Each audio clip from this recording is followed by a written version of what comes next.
கிறிஸ்துவ நாமம் மையப்படுவதாக. கடைசி கால சியோன் ஊழியங்கள் மூலமாக இந்த சியோன் மலை நிகழ்ச்சிகளிலே ஆண்டுடைய வார்த்தையை பகிர்ந்து உங்களுக்காக ஜெபிப்பதிலே நான் மகிழ்ச்சி அடைகிறேன். இன்றைக்கு நம்முடைய தியான வார்த்தை ஏசாயா 60ஆம் அதிகாரம் 5ஆம் வசனம். அப்பொழுது நீ அதை கண்டு ஓடி வருவாய், உன் இருதயம் அதிசயப்பட்டு பூரிக்கும், கடற்கரையின் திரளான கூட்டம் உன் வசமாக திரும்பும், ஜாதிகளின் பலத்த சேனை உன்னிடத்திற்கு வரும். உன் இருதயம் அதிசயப்பட்டு பூரிக்கும். ஆண்டவர் ஒரு தேவனுடைய பிள்ளையினுடைய உள்ளத்திலே அதிசயப்பட்டு பூரிக்கிற ஒரு காரியத்தை ஆண்டவர் செய்கிறார். இந்த 60ஆம் அதிகாரம் முழுவதும் வாசிக்கும் போது ஒவ்வொரு தேவனுடைய பிள்ளையும் அன்போடும் சந்தோஷத்தோடும் விரும்புகிற வேத வசனங்கள்.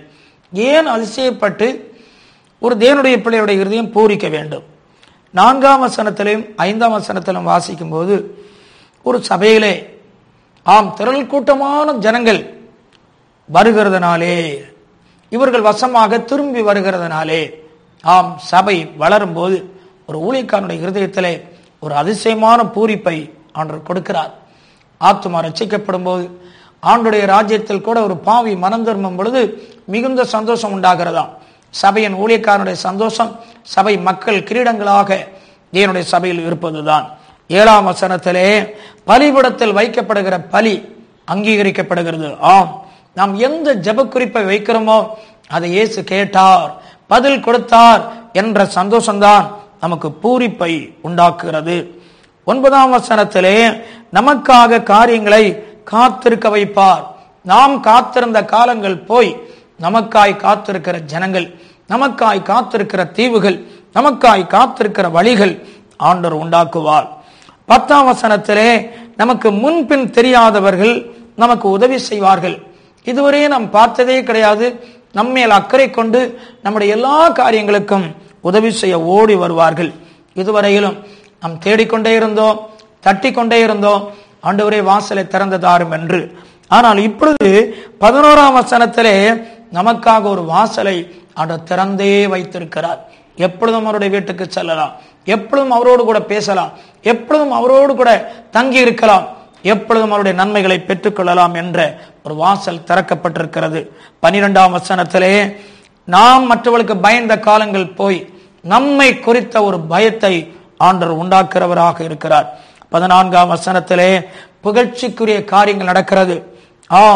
இதுவரை இல்லாத ஆச்சரியமான புகழ்ச்சியான காரியங்களை ஆண்டவர் செய்கிறார்.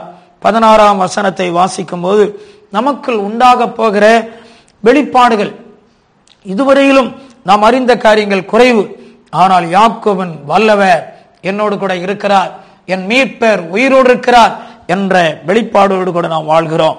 17ஆம் வசனத்திலே நமக்குள் வருகிற மாற்றங்கள், இதுவரையிலும் தண்டற்காரர்கள், இதுவரையிலும் கண்காணிகள் கொடூரமாக இருந்தார்கள், ஆனால் இப்பொழுது அவர்கள் அன்போடு இருக்கிறார்கள், சமாதானம் உள்ளவர்களாக இருக்கிறார்கள். ஆண்டவர் உண்டாக்குற மாற்றங்கள். 18ஆம் வசனத்திலே 20ஆம் வசனத்தை வாசிக்கிற வேளையிலே துக்க நாட்களை முடிய போகிறார். தேவன் செய்யும் பெரிய காரியங்கள், இதுவரை அழுது துக்கப்பட்ட நாட்கள் முடித்து ஆண்டவர் பூரிப்படையும்படியான காரியங்களை செய்கிறார். 22ஆம் வசனத்திலே வாசிக்கும் போது தீவிரமாய் காரியங்களை செய்ய ஆரம்பிக்கிறார்.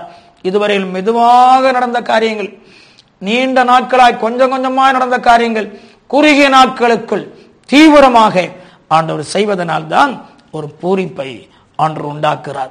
இந்த செய்தியை கேட்டுக்கொண்டிருக்கிற தேவ பிள்ளையே, உன் காரியங்கள் முடிந்து போனது, துக்கங்கள், இருள் என்று கண்ணீரோடு இருக்கிறீர்களா? உனக்கு ஒரு வாசல் திறக்கப் போகிறார், உனக்கு ஒரு பூரிப்பை உண்டாக்கப் போகிறார், உனக்காய் காத்திருக்கிற அனுபவங்களை உண்டாக்கப் போகிறார். நீ காணாத காரியங்கள், இயற்கைக்கு மேலான காரியங்களை ஆண்டவர் செய்ய போகிறார். 113ஆம் சங்கீதம் 9ஆம் வசனத்திலே மலடியை சந்தோஷமான பிள்ளை தாட்சியாக்கி சந்தோஷமாய் குடியிருக்க பண்ணுகிறாராம். அருமையானவர்களே, முடியாத காரியத்தை முடிய வைக்கும் போதுதான் ஒரு பெரிய ஒரு பூரிப்பை ஆண்டவர் கட்டளையிடுகிறார். இன்றைக்கு முடியாது என்று சில காரியங்களை நீங்கள் சந்தித்திருக்கிறீர்கள், இதனால்தான் துக்கப்பட்டு ஒடுங்கி போகிறீர்கள். இல்லை அருமையானவர்களே, உன் துக்க நாட்கள் முடிய போகிறது. வீட்டிலே நீ துக்கத்தோடு இருந்த நாட்கள் மாறி தோல்வியை, ஏமாற்றங்களை, பிரச்சனைகளை இயேசு மாற்றி சந்தோஷமாக மாற்றப் போகிறார்.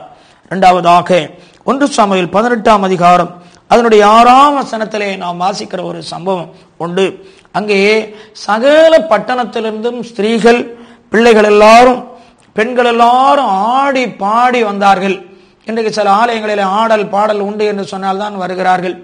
தெய்வீக ஒழுங்கு என்று நாம் சொல்ல முடியாது. ஆடலும் பாடலும். அவர்கள் ஏன் ஆடல் பாடல் பாடினார்கள் என்றால், அவர்கள் அன்றைக்கு சவுல் மூலமாக கோலியாத்தை வீழ்த்த முடியவில்லை. சவுலே பயப்படுகிறார். 1 சாமுவேல் 17ஆம் அதிகாரம் 11ஆம் வசனத்திலும் 24ஆம் வசனத்திலும் சகல இராணுவங்களும் சகல மக்களும் பயந்து கொண்டிருக்கும் போது, அனுபவம் இல்லாத ஒரு தாவீது, சவுல் யுத்தம் பண்ண போகவில்லை, ஆனால் அவன் யுத்தத்துக்கு போகிறான். இன்றைக்கு நீ கூட அனுபவம் இல்லாமல், ஒரு பிரயோஜனம் இல்லாமல் நீ காணப்படலாம். இன்றைக்கு மனிதனுடைய பார்வையில் அனுபவம் இல்லை. ஆனால் தாவீது சொல்வார் சவுலை பார்த்து, என் ஆடுகளை மேய்க்கும் போது ஒரு விசை ஒரு சிங்கம், ஒரு விசை ஒரு கரடி என்னுடைய மந்தைகள் மேல் பாயும் போது அவைகளை நான் கிழித்து போட்டேன். அருமையானவர்களே, கர்த்தர் உன்னை கொண்டு அந்தரங்கத்தில் சில காரியங்களை செய்கிறார். உலகம் முழுவதற்கும் சீக்கிரமாக கர்த்தர் உன்னை உயர்த்தி காட்டப் போகிறார். உன்னை கனம் பண்ணப் போகிறார். உன்னை பட்டணத்தில் மேன்மைப்படுத்தப் போகிறார். இந்த தேசத்தின் நடுவிலே நீ ஒரு ஆண்டுடைய இருதயத்தை கேட்ட தாவீது என்று பறைசாற்றப் போகிறார். இன்றைக்கு ராஜாவுக்கு தெரியாமல் நீ ஆடு மந்தையில் தான் இருக்கிறாய். ஆனால் உன்னை ஒரு அற்புதமாக தேவன் வழிநடத்தப் போகிறார். இங்கே ஆடல் பாடல் வர காரணம் என்ன?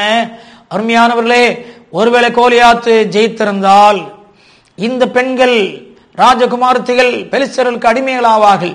ஒரே வீட்டில் இருந்த பெண்கள் பல வீட்டில் அடிமைகளாகவும் அற்பமாக எண்ணப்பட்டு வாழ்க்கை பாதிக்கப்பட்டிருக்கும். எங்களை காப்பாற்ற ஆண்டவர் ஒரு தாவீதை எழுப்பினாரே என்று ஆண்டருக்கு முன்னாக ஆடி பாடினார்கள். இன்றைக்கு பிரயோஜனம் இல்லாமல் நடனங்கள், டான்ஸுகள் ஆலயத்திலே வேண்டுமென்று ஆவில் நிரம்பி ஆராதிப்பது பெரிய பாக்கியம். ஆராதனை இல்லாமல் அதை ஒரு நடனமாகவும் ஒரு சினிமா அனுபவங்களாகவும் பண்ணுவது உண்மையானால் தேவன் அதில் பிரியப்பட மாட்டார். தேவன் ஆவிக்குள் ஆராதிப்பதை பிரியப்படுவார். இவர்கள் ஆடி பாடி ஆராதித்தார்கள். காரணம் என்ன? தேவன் தங்கள் வாழ்க்கையிலே ஒரு பூரிப்பை உண்டாக்கினார். எல்லாவற்றிலும் ஸ்தோத்திரம் பண்ணுங்கள், எப்பொழுதும் பாடுங்கள், சந்தோஷமாயிருக்கிறோம், சங்கீதம் பாடக்கடவன். நாம் இன்றைக்கு அந்த பூரிப்புக்குரியவள் என்பதை அறிந்து நாம் தேவனுடைய வார்த்தைகள் கிடைக்கும் போது ஒரு பூரிப்பு ஏற்படுகிறது. எஸ்ராவின் புத்தகம் 3ஆம் அதிகாரம் அதனுடைய 12-13 வசனத்திலே, கல்தையர் மூலமாக எருசலேம் தேவாலயம் சுட்டரிக்கப்பட்டது. ஆனால் இப்பொழுது எஸ்ராவின் நாட்களிலே, நெகேமியா இவர்கள் நாட்களிலே இங்கே நாம் பார்க்கிறோம், இங்கே கல்தையரால் உடைக்கப்பட்ட தேவனுடைய ஆலயம், ஆண்டவர் இப்பொழுது மறுபடியும் கட்டுவதற்கு பிரதான ஆசாரியனாகிய யோசுவாவையும் ஆண்டவர் செருபாபேலையும் எழுப்புகிறார். அவளுக்கு தீர்க்க தரிசனம் சொல்லுகிற தேவனுடைய தீர்க்க தரிசனம் எழுப்பி நின்று கொண்டிருக்கிறார்கள். இப்பொழுது அவர்கள் உடைக்கப்பட்ட அந்த இடத்திலே ஆலயத்துக்கு அஸ்திபாரம் போடுகிற வேளையிலே அங்கே ஒரு மகா பெரிய அழுகையின் சத்தத்தை நாம் கேட்கிறோம். அந்த ஆலயத்தை கண்டவர்கள், சாலமோனின் ஆலயத்தை கண்டவர்கள் அழுகிறார்கள். ஆனால் புதிதாக அஸ்திபாரம் போடுகிறதை கண்ட பிந்திய சந்ததியோ பூரித்தார்கள். தேவனுடைய பிள்ளையே, இன்றைக்கு உன் குடும்பத்தை தகர்க்கும்படி சாத்தான் வந்திருக்கிறான். ஏசாயா 14:32 படி, சிறுமைப்பட்ட உன்னை ஆண்டவர் தகர்க்க, உன் அஸ்திபாரத்தை தகர்க்க ஒரு காலம் இடம் கொடுக்க மாட்டார். நீ ஜெபிப்பாயானால், நீ ஆண்டவர் நேசிப்பாயானால், உன் குடும்பம் என்ற அஸ்திபாரம், சபை என்ற அஸ்திபாரம் உறுதியாக்கி உன்னை பூரிப்படைய செய்வார். முடிவாக 1 ராஜாக்கள் 1ஆம் அதிகாரம் 40 மற்றும் 45 வசனத்திலே, தாவீதுக்கு பின்பு அரசாட்சிக்கு வருவது யார் என்று வார்த்தை எழுந்த போது, அதோனியா தன்னைத்தானே ராஜாவாவேன் என்று சொல்லி யோபையும் ராஜகுமாரர்களையும் ஆசாரியனாகிய அபியத்தாரையும் அழைத்து அவன் அங்கே ராஜாவானேன் என்று சொல்லுவான். இந்த நேரத்திலே தாவீது ஒரு முடிவை எடுத்தார். எனக்கு பின் சாலோமன் தான் ராஜாவாக மாறுவான் என்று சொல்லி நாத்தானையும் பெனையாவையும் சாதோக் என்ற ஆசாரியனை அழைத்து தன்னுடைய கோவேறு கழுதையின் மேல் ஏற்றி பவனி வர செய்து தன்னுடைய சிங்காசனத்தில் உட்கார வைத்த போது எருசலேமிலே பெரிய பூரிப்பு உண்டாயிற்று. உன் பிரச்சனைகளுக்கு முடிவுண்டாவதுதான் பூரிப்பு. இதுவரை இல்லாத ஒரு முடிவை இயேசு தரப்போகிறார். இதுவரையிலும் குழப்பத்தோடு நீங்கள் வாழ்க்கையில் சந்தித்திருக்கிறீர்கள். இயேசு இன்றைக்கு ஒரு பூரிப்பை உண்டாக்கப் போகிறார். நாம் ஜெபிப்போமா? நல்ல ஆண்டவரே, உன் இருதயம் அதிசயப்பட்டு பூரிக்கும்.